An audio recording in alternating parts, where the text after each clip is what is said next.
This week we start in Scotland at one of the biggest quarrying operations in Europe. I then head back to focus on the refurbishment project and the £15 million house. I'm Daniel, and this is Ashville Weekly, episode 138.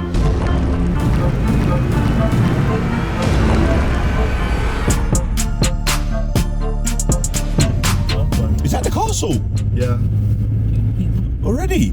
Monday morning. I'm not in the yard. I'm at Glensander Quarry on the west coast of Scotland. We're heading up the mountain to the top of the processing area. In order to get here, we had to get up at 4 o'clock this morning, leave the hotel about 10 to 5. We had a 2-hour drive.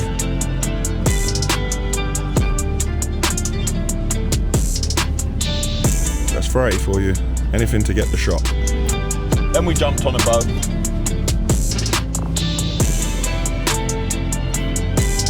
We've had a team meeting to organise ourselves, and now we're heading to the first point where we're going to be filming. Back in London, the refurbishment project continues.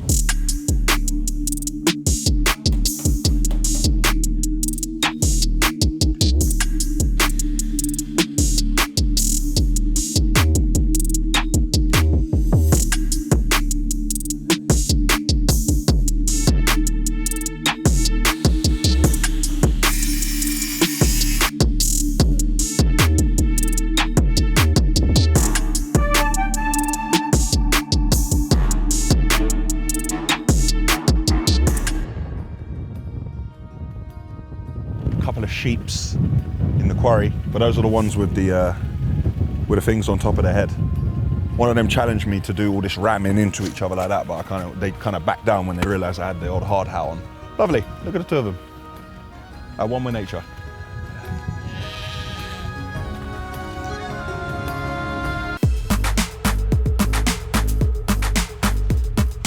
When I saw you go twinkle toes over there a little while ago, you went. Hi, I'm Daniel. This is Ashville, and today, look, I'm stuck to a lot. I'm stuck. I can like. Standing here at that angle would have been a lot better. Let's try it. Test. No, but there's no point if it's just not going to work. So what can you see? Like, as he reverses, what's that look like? Any good? We got no dump truck. All right, there's one coming. Where am I standing? This way. But you keep moving. Go. The material is then transported to the primary crusher with these 100-ton dumpers. The material. What is it not? Russell, don't you oil your chairs, mate? Like, it's a bit stiff, isn't it? Yeah.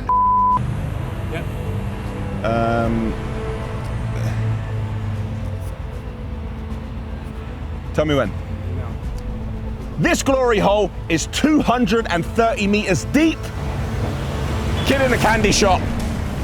Look at that loading shovel. It's got all the chains on the tyres because the material here is so sharp it will puncture. There's about 10 100-ton dump trucks working with loading shovels, with excavators. There's blasts going on, loads of stuff. And Frighty has lost the drone. Of all the times that Frighty buried Will and put in the time when Will crashed the drone and he kept putting the footage in, now Frighty's lost the drone. I wasn't going to show you a drone shot of this quarry, but I'm going to show it to you now. We lost the drone. You can't show the drone shot. No way. Yeah. We can't show the drone shot because we lost the drone. Yeah. Well, if you see the drone shot now, it means we found the drone. Anyway, from what I hear, things are still busy in the yard, and it ain't quite what's going on here, but there are lorries loading and going out to jobs.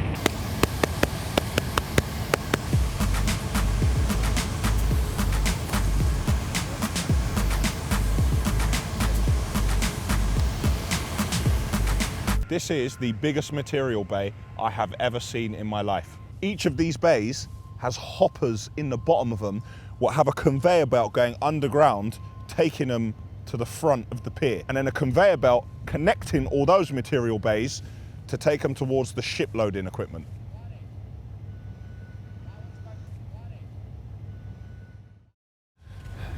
It's Tuesday morning, and I'm not in the yard. I'm still in Glensander, and one of the world's biggest self-discharging ships is behind me. This is the ship that goes to Isle of Grain, and I have some fantastic news. The drone has been recovered. Let's have a look at the lovely footage that it got yesterday.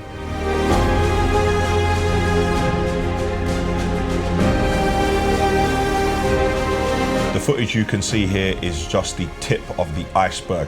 It was absolutely epic. There are going to be a number of videos following this where we look deep into the history of Glen Sander, the operations of Glen Sander, and the material which leaves Glen Sander.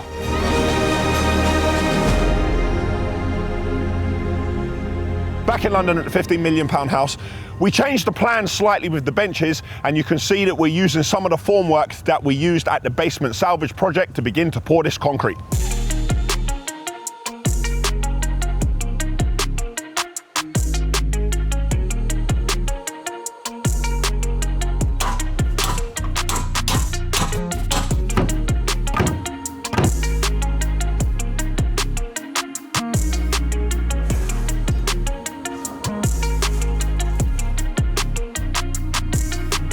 This is a mineral-rich location that has reserves that will last for the next... I did it again. Yeah. Why do I keep doing that? Do that twice more. No, not the pigeon step one, the other one. There we go. I invite people to my yard, and I'm like really proud of it, but I wouldn't invite you to my yard because you'll be like, what's this nonsense? We're going on board. The ship's crew is made up of about 31. This consists of a captain, his engineers, officers, and... Why are you looking at me? When you look at me, I think I've done something wrong. I'm up in the bridge, in the captain's area, looking at all the radar, navigation, and the steering wheel. Here's what you need to know. Look at me. Look at me. I'm the captain now. I am the captain now.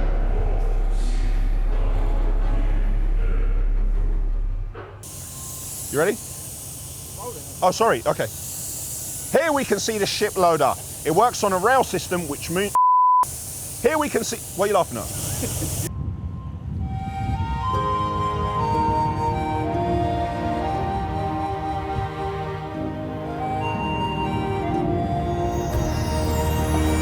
Hurry up, man, I'm sucking in. Nah, he's trying to film, thinking I'm gonna fall over.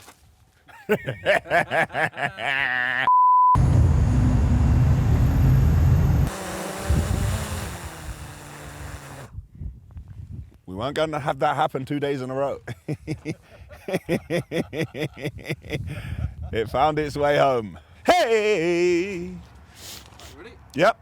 Why are you filming? Bruv, man's got the reactions of a jungle cat. Just use the tricep and the bicep. See it there? See how you record things? Hey, bruv, if I die, no one gets paid. Remember that.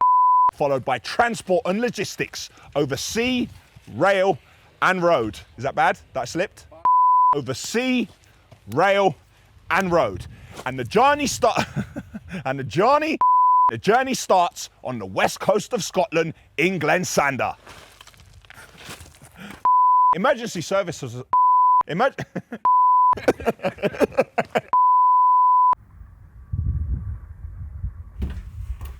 you mind if I break these trees? I don't want to look like King Louis. I've got to remove all of this, otherwise it looks like I'm the king of the swingers if I leave all this in front of me. Housekeeping done. Do you have audio? First take. It's a scheduled monument. Why are you pulling faces? Glen Sander is a private estate on the west coast of Scotland. I'm not capable. I'm not David Attenborough. I'm in my flow now. I'm in my flow. So that's to date, yeah? Today. Hey Hamza, what are you doing, my cameraman?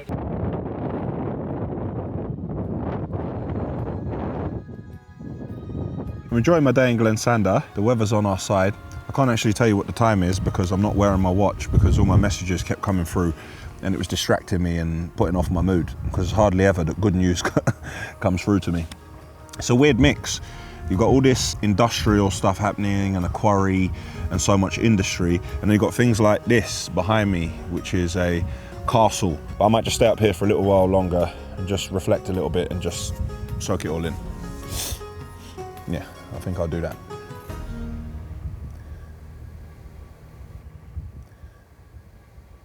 King of the castle, king of the castle. It's Wednesday morning. I'm still in Glen Sander, but we are leaving right now. I've just had word from the refurbishment project that the calculations have come back on the electric loading and the 100 amp that's there is not going to be good enough. We're going to try and upgrade to 160 amp. So David's going to have to speak to the utility provider right away. I'm extremely tired and we are about to start a very long journey.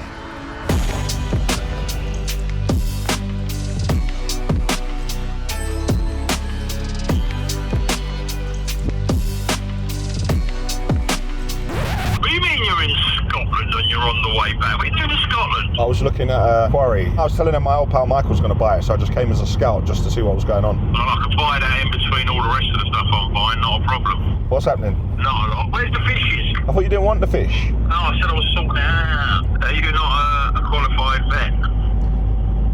No, and I think it's an aquarium or something like that. I'm not a marine biologist. Marine biologist. So you want these fish or what? No, I think. Yeah, we can have him, yeah. Right, listen to me now, listen to me really good. I'm listening really good, I'm listening really good. Please hold. Michael O'Donovan's put me on hold. We're nearly at Glasgow Airport. Found ourselves somewhere to sit. Managed getting a free charge off them.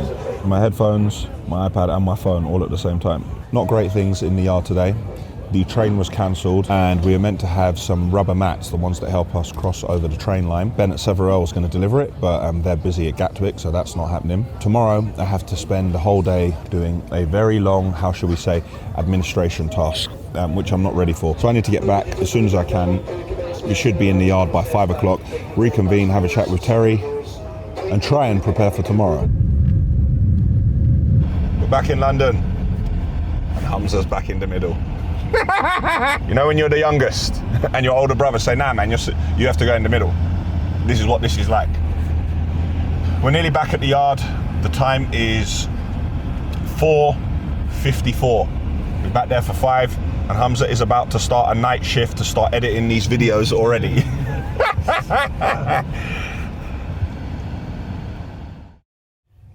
It's Thursday morning. Daniel is rolling on a rolling. I'm heading to Cambridge. There's a hearing with the traffic commissioner. Ashville have applied to extend the operator's license because we want to step up what we're doing. And as always, when you pop your head above the parapet, you're opening up yourself to pew and drawing attention to yourself. So amongst other things, the traffic commissioner wants to learn if we are a capable operator, wants information about our financial standing. So I'm heading up there, Terry's heading up there, and we are going to bear all to the traffic commissioner so they can make a decision. And I was thinking about all the conversations I'm going to have later today, and some people I was going to call, I thought, I'm not going to call them yet because I spoke to them yesterday evening. That might be a bit too intense. You have a long conversation with someone in the evening, you call them back in the morning, and then you bombard them with a lot more. And I thought to myself, let's say the intensity I'm working at with Terry, we're going to do this, we're going to do that. These are the immediate firefighting options we're going to do. What do you think? This is what I think. With that conversation, there are actions which need to be carried out, and you know, it has to unfold, and then based on what happens with that, then the next stage of work can be worked out. I'm having that intense conversation with David and Vesha and Dudek and Michael, but I'm also having that intense conversation with Frey about videos and about entertainment and what we're doing there. And then I'm also having that same conversation at the same intensity with Matt, corporate governance, sustainability, financing, and you hope that each of these move up to a point and then all the dots will connect at the end. But it got me thinking, if I focused all my attention on one thing, if I just concentrated on construction, what would happen? If I only concentrated on aggregates and muck, what would happen? If I only concentrated on concrete, what would happen?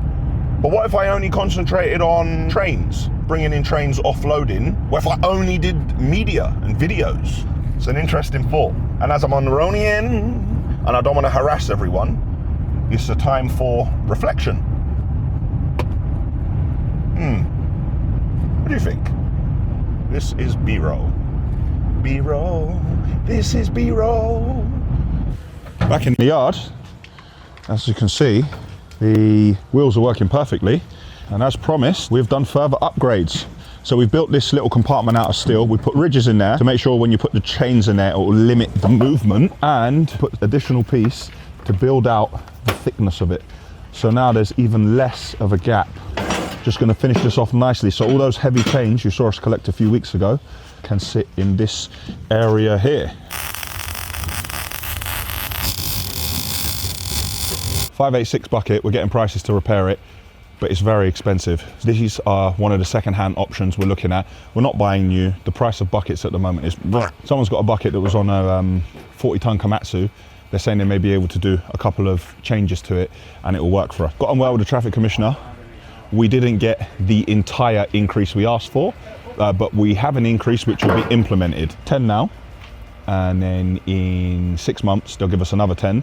I've heard things in the past about being in front of the traffic commissioner, but we found them to be reasonable. They listened to what we had to say and they had some valid points. They made some recommendations, but all in all, really good day. Really happy with that.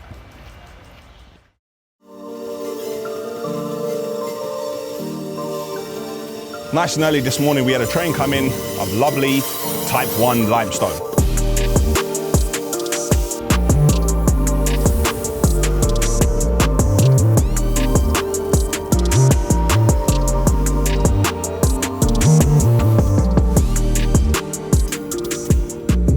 Friday, I'm in the yard.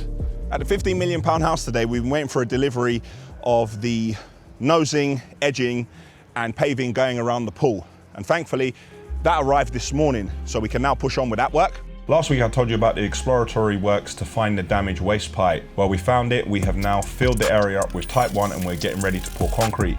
This is 4x2 timber, what we're using to fit in place. With this, we have the mold for the concrete we're gonna pour, which is gonna act as a sud base for the new tiles.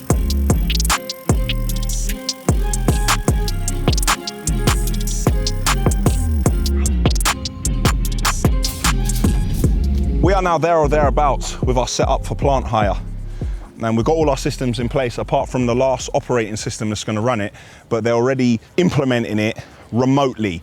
And then we've got some training coming up in June, so it's almost there. So I'm now looking for a plant hire salesman. Like you see Darren doing aggregates and muck, AKA Dazza, and you see Sam doing concrete. Together, they are the Blues Brothers. We need someone to just come in now and focus on plant hire. Somebody who already works in plant hire, who has already some sort of plant hire knowledge and database. Not someone like me, who just knows how to operate a machine, but doesn't really have any contacts of anyone that wants to rent it. The time is 6:37. I was just preparing to send a quote to someone of a job I looked at with plenty of external work, where they wanted to create an urban garden. But in order to price the work accurately, architectural, topographical, utility surveys have to be done first. So I've given a price for that element. And I've told the client that, you know, once we do the drawings are yours. If you choose you don't want to work with us anymore, or you've got someone who'll do it cheaper, you carry on with them. We'll work with you at this stage to produce the drawings, but we still can't price it accurately at that point because we need a structural engineer to look at it. Structural engineer is going to decide on the makeup of the retaining walls, which are more than likely going to be probably 600 foundations with rebar and concrete blocks with concrete poured between them. And then to make them nice, we'd probably render them or have some LED lights or floating seating, a little bit like what we're doing at Andrew Southern's. Going to finish this quote and I'm going to head to the gym. It is a bank holiday weekend, but of course we'll continue to work and I will most definitely be here in the morning. That's it for Friday.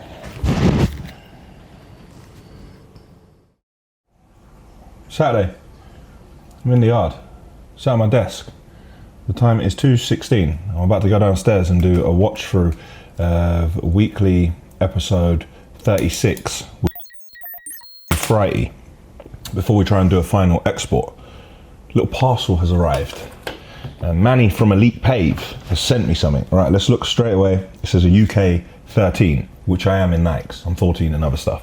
Let's see. Ooh. Yes. If ever there were a pair of trainers made for Ashville, this is them. I wasn't lucky enough to get them in the draw because I was probably competing with a load of basketball players and there was probably about 2 size 13s in the entire country. And there are probably 500 of us trying to get them, but I now have them. So thank you to Manny. from Elite Paving. This will go very nicely with some of the new Ashville wear, which will soon be up on the This Is Ashville merchandise store. Another thing I need, what Manny isn't able to get me, are 40-yard bins. So a while ago I bought some bins at an auction. Click here to watch that video. Well, now we need 40-yard bins again because we simply just don't have enough of them and we are struggling. So the jobs where the bins are, we're doing a tip and return where we really should be just changing them. So I need to keep my eye out for that. Final bit of news today, the job I told you about with all the external work, and we needed the utilities and all the architectural and the drainage surveys. Client pushed it forward today. Now I'm trying to get together all the consultants so they can consult on consultancy, but it's sort of like trying to herd a bunch of wild squirrels, all running in different directions. But got my trainers and the job was approved today. Not a bad end to a very busy week. And that's it for Ashville Weekly, episode 138. Click here for the Ashville website. Click here to subscribe to our channel. Click here to see an Ashville video you may not have seen before. And click here for last week's episode, which was number 137.